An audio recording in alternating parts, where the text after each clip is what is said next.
नमस्कार दोस्तों, अगर आप धार्मिक कहानियाँ सुनना पसंद करते हैं तो इस चैनल को सब्सक्राइब कीजिए, वीडियो को लाइक कीजिए और एक प्यारा सा कमेंट कर दीजिए। बहुत पहले एक नगर में एक सेठ रहते थे। उनके पास धन दौलत, सुख सुविधाएं सब कुछ था। सेठ की बस एक ही आदत खराब थी। जब कोई काम सेठ जी का बिगड़ जाता तो वे तुरंत ईश्वर को भला बुरा कहने लगते। इस आदत से उनकी पत्नी भी बहुत परेशान रहती थी। उनका एक नौकर था जो सेठ जी की सेवा में दिन रात जुटा रहता था। एक बार दोपहर के समय सेठ खीरे का आनंद ले रहे थे। एक खीरा काटा और खाया, अच्छा लगा, स्वादिष्ट था। बगल में नौकर बैठा हुआ था।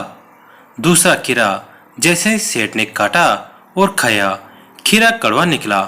सेठ जी ने कड़वा खीरा अपने नौकर को खाने के लिए दे दिया। नौकर ने खीरे को बड़े चाव से खाया, जैसे कि खीरा बहुत मीठा था। यह देखकर सेठ आश्चर्य में पड़ गए और नौकर से पूछा, तुम कड़वा खीरा इतने चाव से कैसे खा रहे हो? तुम्हें क्या यह खीरा कड़वा नहीं लग रहा है? नौकर ने प्रसन्न मन से सेठ से कहा, भले ये खीरा कड़वा हो, लेकिन आपने दिया है।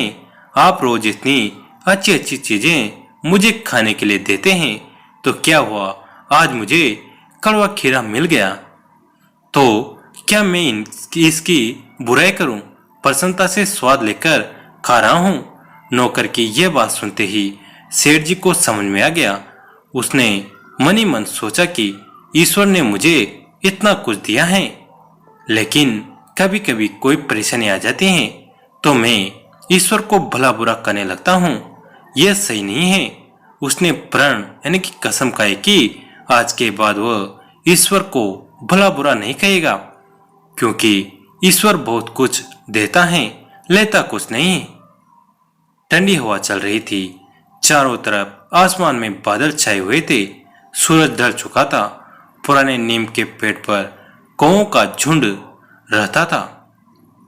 वे हमेशा काव काव चिल्लाते रहते थे, एक दूसरे से लड़ते झगड़ते गाली गलौज करते थे।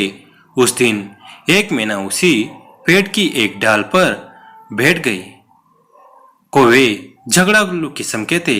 मैना को देखते ही कौवे उससे झगड़ा करने लगे। मैना ने कौवों से कहा, भाई तुम लोग मुझसे क्यों झगड़ा करते हो?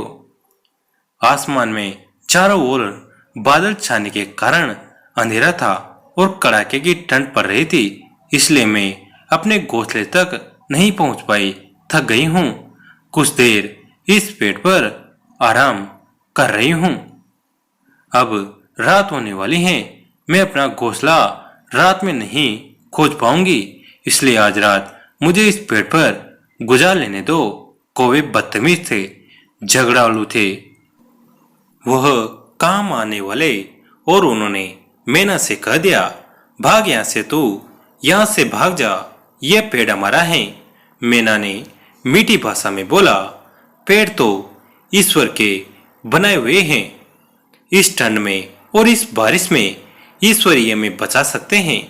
मैं बहुत छोटी हूँ और तुम्हारी बहन की तरह हूँ।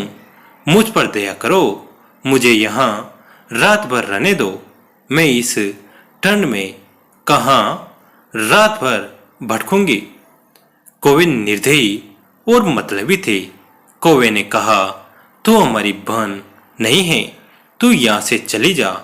तू बहुत भगवान का नाम लेती है, तो भगवान के भरोसे यहाँ से चली क्यों नहीं जाती? अगर तू यहाँ से नहीं गई तो हम सब तुझे मार डालेंगे। इतना कहते ही मैना पर कौवे झपट पड़े। कांव कांव कौवे को अपनी ओर झपटते हुए देखकर बेचारी मैना घबरा गई और वहां से उड़ गई। थोड़ी देर उठकर वहां एक आम के पेड़ के पास पहुंची। आम के जिस डाल पर मैना बैठी वह डाल भी टूटकर गिर गई और वह पेड़ के नीचे पड़ी थी। तभी उसने देखा उधर रात भर तेज आंधी चली, ओले गिरे, पेड़ के बड़े बड़े डाल गिर गए और जिस पेड़ पर कौवे का झुंड रहता था वो पेड़ की डाली भी गिर गई। ढेर सारे कौवे मारे गए, लेकिन आम की डाली टूटने की वजह से मैना उस पेड़ के तने पर एक छोटा सा खोंडर था उसमें छुप गई थी। इस तरह मैना की जान बच गई, जबकि झगड़ालू कौवे का बुरा हाल हुआ। उस कौवे के झुंड ने बेचारी मैना को नीम के पेड़ से भगा दिया था, पर ईश्वर की माया देखो, मैना को ईश्वर ने ही बचाया। उसे उस आम के पेड़ के अंदर के खोंडर का पता बताया। आम की एक डाल के गिरने से वो पेड़ के तने के खोंडर का रास्ता जान गई।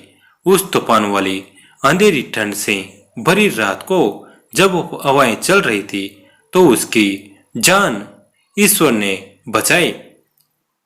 मैना खोंडर से बाहर निकली है। उसने देखा चारों तरफ हाहाकार मचा हुआ है।